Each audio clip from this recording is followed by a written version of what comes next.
जय श्री कृष्णा। जय गणपति बप्पा। आज बृहस्पति भगवान के दिन, बृहस्पतिवार के दिन आज विश्वेश्वर महादेव जी का पूजन होता है। दिन रात में एक समय ही पूजन करना चाहिए। पीले वस्त्र धारण करना चाहिए। पीले ही फूलों का पूजन करना चाहिए। भोजन भी चने की दाल का ही होना चाहिए। नमक नहीं खाना चाहिए। पीले रंग के फूल, चने की दाल, पीले कपड़े, पीला चंदन से भगवान जी का पूजन करना चाहिए। पूजन के पश्चात कथा सुननी चाहिए। इस व्रत के करने से बृहस्पतिश्वर भगवान अति प्रसन्न होते, धन और पुत्र का लाभ होता है। स्त्रियों के लिए व्रत अति आवश्यक है। इस व्रत में केले का पूजन भी किया जाता है। इस व्रत की कथा इस प्रकार से है। एक राजा था जिसके घर में अन्न और धन की कोई कमी नहीं थी, परंतु उसकी स्त्री बहुत ही कृपण थी। वह किसी भी भिक्षार्थी को कभी कुछ नहीं देती थी। सारे दिन घर के कामकाज में ही लगी रहती थी। एक समय साधु महाराज बृहस्पतिश्वर के दिन उसके द्वार पर आए और भिक्षा की याचना की। स्त्री उस समय घर का आंगन को लीप रही थी। इस कारण साधु महाराज से कहने लगी, हे साधु महाराज, मैं इस समय तो आंगन लीप रही हूँ, आपको कुछ नहीं दे सकती। फिर किसी अवकाश के दिन आना। साधु महात्मा खाली हाथ ही चले गए। कुछ दिन बाद वो साधु महात्मा आए और इसी तरह भिक्षा मांगी। रानी उस समय लड़की को खिला रही थी। कहने लगी, हे महाराज, क्या करूं, अवकाश ही नहीं है, इसलिए आपको कुछ नहीं दे सकती। तीसरी बार महात्मा आए तो उसी तरह उनको फिर से टालना चाहा, परंतु महात्मा कहने लगे, यदि तुमको बिल्कुल अवकाश हो जाएगा तब तुम मुझको भिक्षा दोगी। रानी कहने लगी, हाँ महाराज, यदि ऐसा हो जाए तो बहुत ही कृपा होगी। साधु महात्मा कहने लगे कि अच्छा, मैं तुमको एक उपाय बतलाता हूँ। बृहस्पतिवार के दिन चढ़ने पर उठो, सारे घर में झाड़ू आदि लगाकर कूड़ा एक तरफ इकट्ठा करके रख दो। घर में चौका मत लगाओ। फिर स्नान आदि करके घर वालों को कह दो कि वो हजामत आदि बनवाएं। रसोई बनाकर चूल्हे के पीछे रखकर सामने कभी ना रखो। सायंकाल को बहुत अंधेरा होने के पश्चात दीपक जलाओ।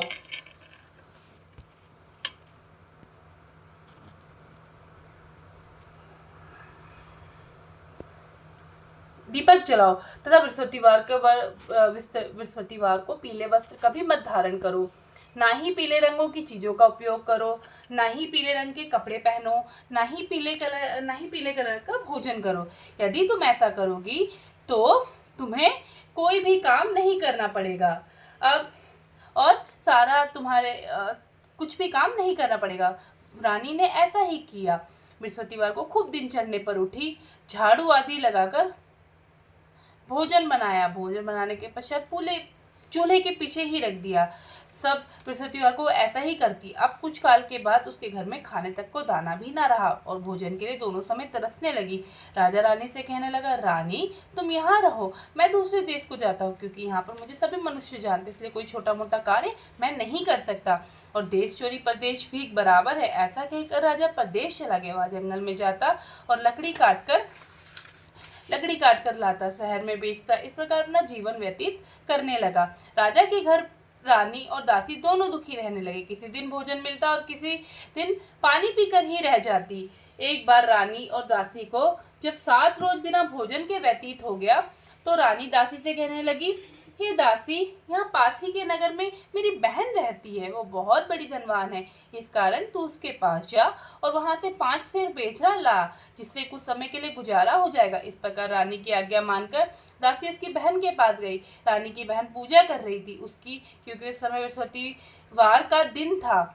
जब रानी की बहन ने देखा कि उसकी दासी है, परंतु वैसे कुछ नहीं बोली। दासी ने उसकी बहन को देखा और कहा, हे रानी, मुझे तुम्हारी बहन ने भेजा है, मेरे लिए 5 सेर बेजर दे दो। इस प्रकार दासी ने कई बार कहा, परंतु रानी ने कोई उत्तर नहीं दिया, क्योंकि वह सतीवार की कथा सुन रही थी। इस प्रकार जब दासी को किसी भी प्रकार का उत्तर ना मिला तो बहुत दुखी हुई तथा क्रोध भी आया और लौटकर अपने गांव में आकर रानी के पास आकर बोली, हे रानी, तुम्हारी बहन तो बहुत बड़ी आदमी है, वह किसी छोटे मनुष्य से बातें नहीं करती। जब मैंने उससे कहा तो उसने किसी प्रकार का उत्तर नहीं दिया, उसको कोई उत्तर नहीं दिया।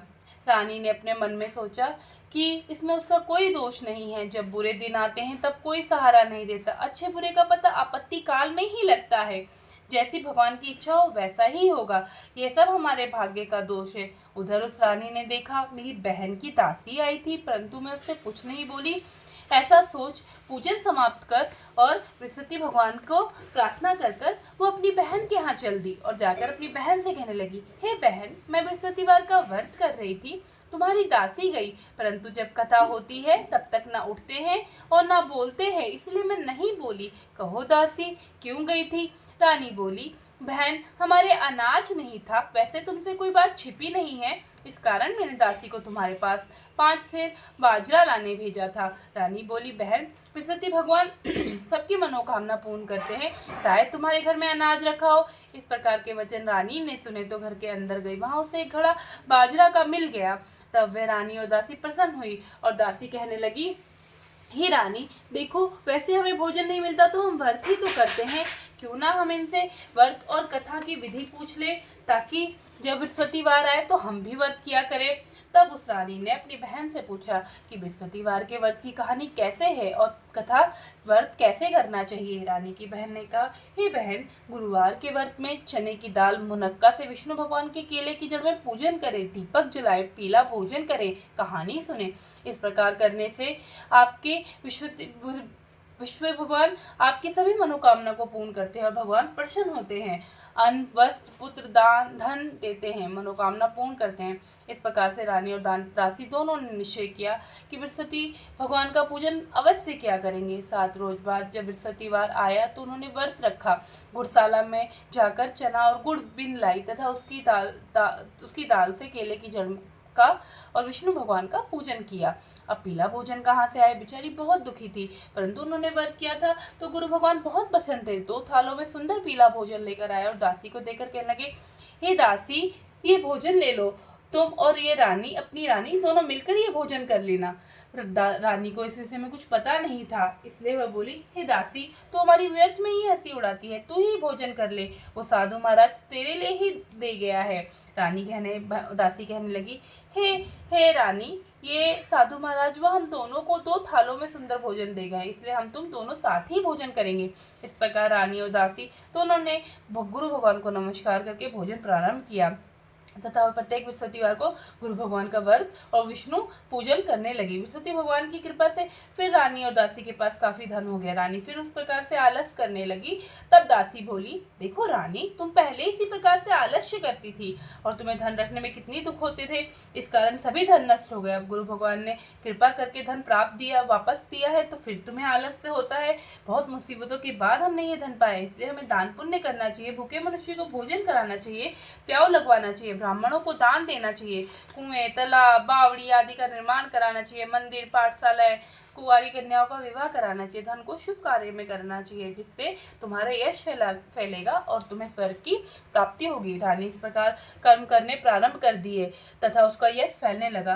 रानी और दासी विचार करने लगे, ना जाने राजा किस प्रकार से होंगे, उनकी कोई खबर नहीं मिली। गुरु भगवान से उन्होंने प्रार्थना की। तब भगवान ने रात्रि में राजा को स्वप्न में कहा, हे राजा, उठ, तेरी रानी तुझे याद करती है, अपने देश को चल।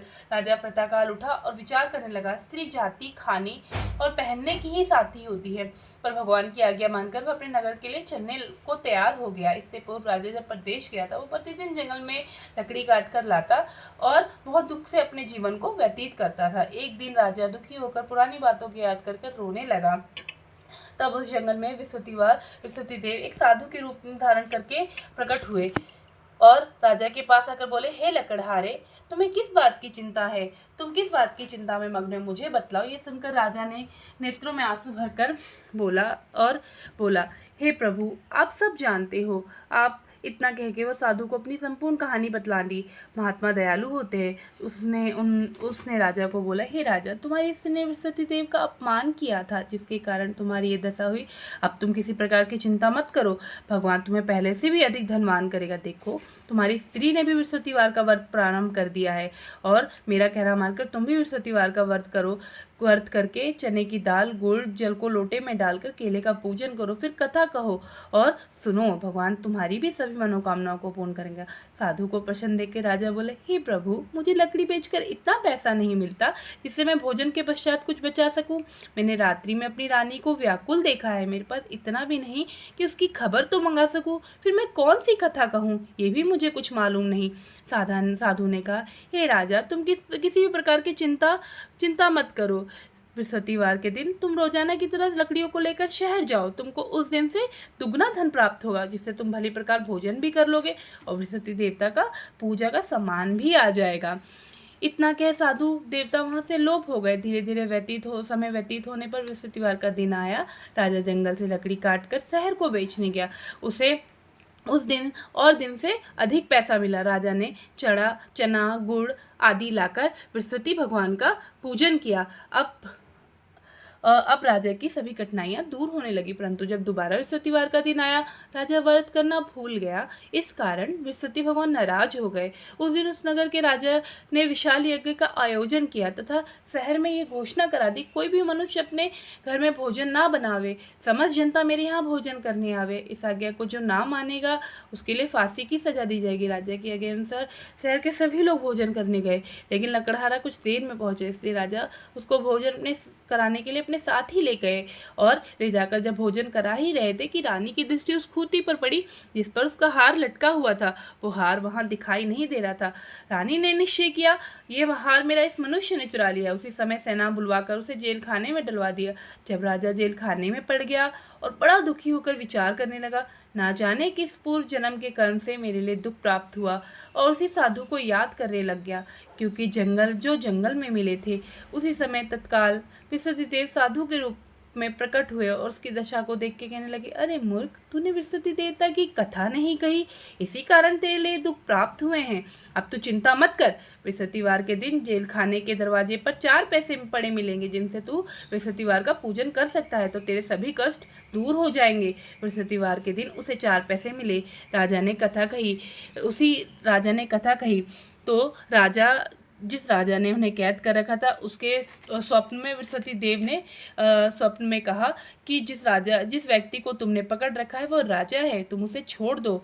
तुम्हारी रानी का हार उसी खूंटी पर लटका हुआ है। अगर तुम ऐसा नहीं करोगे, मैं तुम्हारे राज्य को नष्ट कर दूंगा। इस प्रकार के रात्रि के स्वप्न को देख राजा प्रातःकाल उठकर लकड़हारे को बुलाकर क्षमा मांगी तथा राजा को सुंदर वस्त्र आभूषण देकर विदा कर दिया। राजा जब नगर के निकट पहुंचा तो उसे बड़ा आश्चर्य हुआ। नगर में पहले से अधिक बाग, तालाब, कुएं, बहुत सी धर्मशाला, मंदिर आदि बन गए। राजा ने पूछा, ये किसका बाग और धर्मशाला है? तो नगर के लोग कहते हैं, ये सब रानी और दासी के हैं। राजा को भी बड़ा आश्चर्य हुआ, गुस्सा भी आया। जब रानी ने खबर सुनी कि राजा आ रहे हैं तो उसने दासी से कहा, हे दासी, देख, राजा हमको कितनी बुरी हालत में छोड़ गए थे, कहीं हमारी ऐसी हालत देखकर लौट ना जाए, इसलिए तू दरवाजे पर ही खड़ी हो जा। दरवाजे पर दासी रानी की आज्ञा अनुसार दरवाजे पर ही खड़ी हो गई और राजा आए तब उन्हें अपने साथ ही लेवा ले आई। तब राजा ने क्रोध करके अपनी तलवार निकाली और पूछने लगे, ये धन तुम्हें कैसे प्राप्त हुआ है? उन्होंने कहा, हमें ये धन बृहस्पति देवता के प्रभाव से प्राप्त हुआ है। राजा ने निश्चय किया, 7 रोज बाद तो सभी बृहस्पति देवता का पूजन करते हैं, परंतु मैं रोजाना दिन में 3 बार कहानी कहा करूंगा और रोज व्रत किया करूंगा। अब हर समय राजा के दुपट्टे में चने की दाल बंधी रहती। एक दिन राजा ने विचार किया, चलो अपनी बहन के यहाँ हो आवे। इस प्रकार राजा निश्चय कर घोड़े पर सवार होकर अपनी बहन के यहाँ चलने लगा। मार्ग में देखा कि कुछ आदमी एक मुर्दे को लिए जा रहे हैं। राजा रोककर कहने लगा, अरे भैया, मेरे बृहस्पति देवता की कथा सुन लो। वे बोले, हमारा तो आदमी मर गया, इसको अपनी कथा की पड़ी है। परंतु कुछ आदमी बोले, अच्छा कहो, हम सुनेंगे तुम्हारी कथा। राजा ने दाल निकाली और जब कथा आदि हुई, मुर्दा हिलने लगा और जब कथा समाप्त हुई वह मनुष्य राम राम कर खड़ा हो गया। आगे मार्ग में उसने एक किसान को खेत में हल चलाता देखा। राजा ने उससे कहा, अरे भैया, मेरे बृहस्पति देवता की कथा सुन लो। वह बोले, मैं जब तक तेरी कथा या सुनूंगा तब तक 4 हरैया जोत लूंगा, जा अपनी कथा किसी और को सुनाना। इस प्रकार राजा आगे बढ़ने लगा। राजा के हटते ही बेल पछाड़ खाकर गिर गए तथा किसान के पेट में बहुत जोर से दर्द होने लगा। उस समय उसकी माँ रोटी लेकर आई। उसने देखा, अपने पुत्र से सब हाल पूछा। बेटे ने भी सब हाल कह दिया। बुढ़िया दौड़ी दौड़ी उस घोड़सवार के पास गई और बोली, हे बेटा, मैं तेरी कहानी सुनूंगी, तू मेरे खेत पर ही चलकर कहना। राजा ने बुढ़िया के खेत पर जाकर कथा कही, जिसको सुनकर बैल खड़े हो गए और किसान के पेट का दर्द भी बंद हो गया। जब राजा अपनी बहन के घर कुशलतापूर्वक पहुंच गया, बहन ने भाई की खूब मेहमानी की। दूसरे दिन प्रातःकाल राजा जागा तो वह मनुष्य देखने लगा कि सब मनुष्य भोजन कर रहे हैं। राजा ने अपनी बहन से कहा, यहाँ ऐसा कोई मनुष्य नहीं है जिसने भोजन ना किया हो, ताकि वो मेरी बृहस्पतिवार की कथा सुन ले। बहन बोली, हे भैया, ये देश ऐसा ही है। प्रथम यहाँ सभी लोग भोजन करते हैं, बाद में अन्य कोई काम करते हैं। फिर भी अगर कोई पड़ोस में हो तो मैं देखा हूँ, परंतु अतः वह ऐसा कहकर एक कुम्हार के घर गई, जहाँ उसे मालूम हुआ कि उसका लड़का बीमार है और वह 3 दिन से वहाँ पे किसी ने भी भोजन नहीं किया। रानी ने अपने भाई की कहानी सुनने के लिए कुम्हार से कहा। वह तैयार हो गया। राजा ने वहाँ जाकर बृहस्पतिवार की कहानी कही, जिसको सुनकर उसका लड़का ठीक हो गया। अब तो राजा की प्रशंसा होने लगी। एक दिन राजा ने अपनी बहन से कहा, हे बहन, हम अपने घर को जाएंगे, तुम भी तैयार हो जाओ। ये बात राजा की बहन ने अपनी सास से कही। सास बोली, हाँ चली जा, परंतु अपने लड़कों को मत ले जाना, क्योंकि तेरे भाई की कोई औलाद नहीं है। बहन ने भैया से कहा, हे भैया, मैं तो चलूंगी, लेकिन कोई बालक नहीं चलेगा। राजा ने बोला, जब बालक ही नहीं चलेगा तो तुम ही क्या करोगी? और बड़े दुखी मन से अपने नगर को लौट आया। राजा ने अपनी रानी से कहा, हम निर्वंशी हैं, हमारा मुंह देखने का धर्म नहीं और कुछ भोजन आदि नहीं किया। रानी बोली, हे बृहस्पति देवता, राजा ने हमें हे राजा, जब बृहस्पति देवता ने हमें सब कुछ दिया है, वह हमें संतान अवश्य देंगे। उसी रात्रि को बृहस्पति देव ने राजा से स्वप्न में कहा, हे राजा, उठो, सभी सोच को त्याग दो, तुम्हारी रानी गर्भ से है। राजा को यह समाचार सुनकर बड़ी खुशी हुई। 9वें महीने में उसके 2 पुत्र पैदा हुए। राजा बोले, हे रानी, स्त्री जाति बिना भोजन के रह सकते, बिना कहे नहीं रहती। जब मेरी बहन आए तो तुम उससे कुछ मत कहना। रानी ने हाँ कर दिया। जब राजा की बहन ने शुभ समाचार सुना तो बड़ी खुशी हुई तथा बधाई लेकर अपने भाई के यहाँ आई। तब रानी कहने लगी, घोड़ा चढ़कर तो नहीं आई, गधा चढ़ी आई।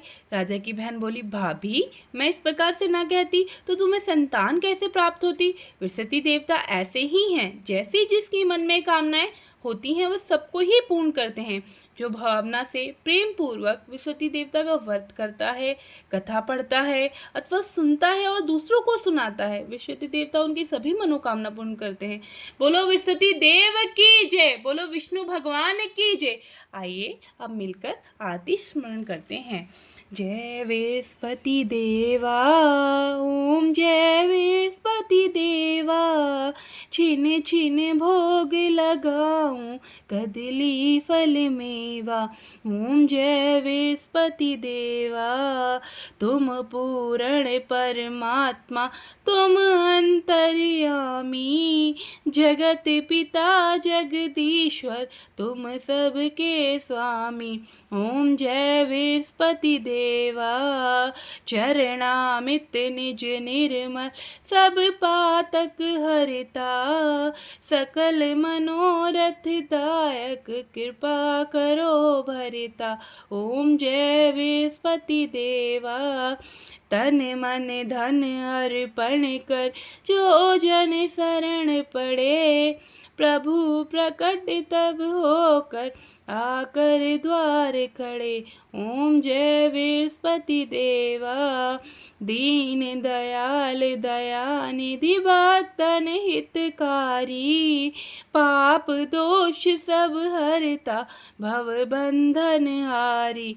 ओम जय बृहस्पति देवा, सकल मनोरथ दायक, सब संशय सारो, विषय विकार मिटाओ, संतन सुखकारी। ओम जय बृहस्पति देवा, जो कोई आरती तेरी प्रेम सहित गावे, ज्येष्ठानंद आनंद सो निश्चय ही पावे। ओम जय बृहस्पति देवा। बोलो विष्णु भगवान की जय, बोलो बृहस्पति देव की जय, लक्ष्मी मैया की जय। जय माता रानी।